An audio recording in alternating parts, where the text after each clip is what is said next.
So today's video, we got some big stuff planned. You see in that box right there? Got some Tein lowering springs. I know they're not coilovers before you roast me in the comments, but I don't have coilover money right now, and I'm not spending $300 on some eBay coils. These are about 200 bucks, and they should lower it a good couple inches. You can see the wheel gap's kind of atrocious, so I guess we'll see how it goes. Got the canopy because it's like close to 100 degrees today. Just keep me out of the sun, and we're gonna start on the passenger front. Let's get this wheel off. Okay, with the tire off, now on a jack stand, should just be these two bolts holding the strut on, and let me pop the hood, and then these 3 bolts up top. We're gonna start with these. They are a 24 millimeter, and I got this extending pry bar, so these better come off. Oh my goodness.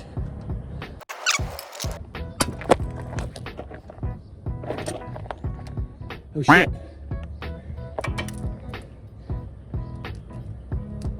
Well, that happened. Let's try an impact.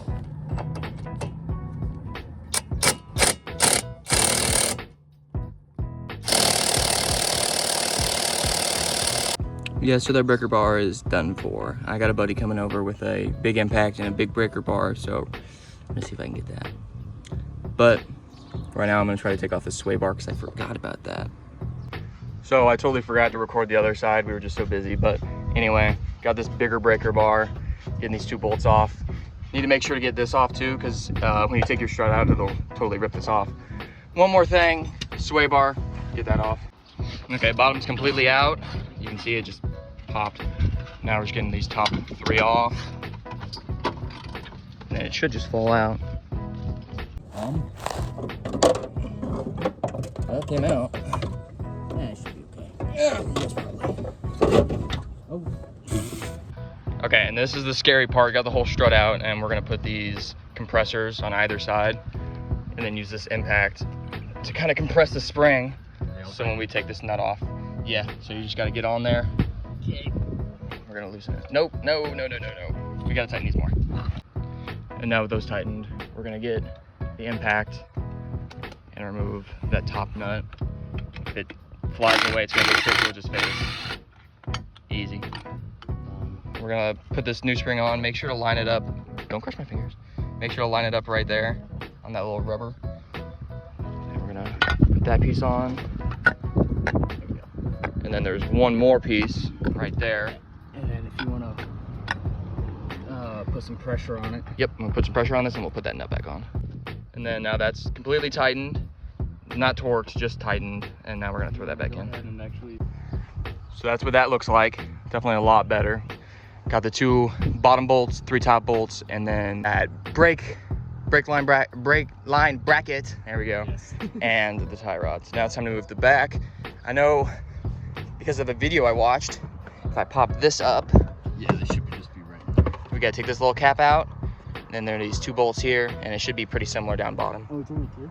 Okay, that wheel's off. There's a different size nut back here. This one's a 17, and it's up behind there, which is gonna suck, because that means we can't use the breaker bar. You can reach behind there with a ratchet. It's really awkward though. This thing up here is gonna suck. You can just see how old that is. I'm a little terrified. So that bottom part right here, that was held in really good even after taking that bolt off, so we had to hammer it. But it finally came out. A piece of the bushing inside there like crumbled. So once we take this apart, I guess we'll see if I really need to replace the shock, because I don't want to, but we'll see. That took absolutely way too long. I couldn't figure out how to rebuild it, for one. And 2, with this being so seized, this wouldn't come off. It was just a bunch of different things. My shock is probably blown, but I can't buy another shock right now, so I'm just gonna throw it in. And there's that one back on. Took forever. It's not as low as it's gonna be. Once we do that other side, it should settle. So after, what, 2 hours, finally got this thing off. Ended up having to go get a 5-pound mallet, and it seriously came off in like 5 swings. Not even? Right, and then this thing is jacked up, as you see. Not smart, but I'm gonna use it just for now until I can get a new one. I can't pick one up. There's not one within like 100 miles, so I'm gonna have to order it, and I'll probably get it sometime next week.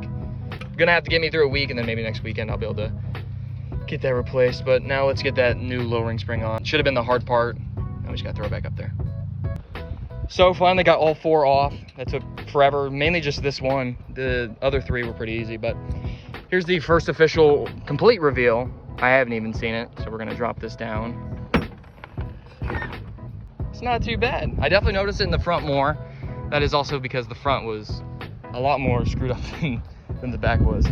But I can obviously tell how much further down it sits, especially in the front.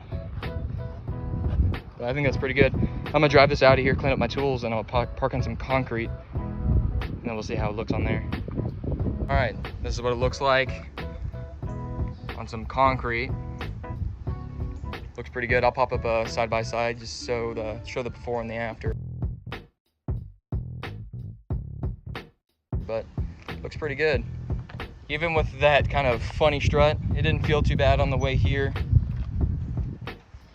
So yeah, I'm happy with it. Quick video, long day, but I think that's gonna do it for this one. Thank you guys for watching. Have a good day. Crazy dog.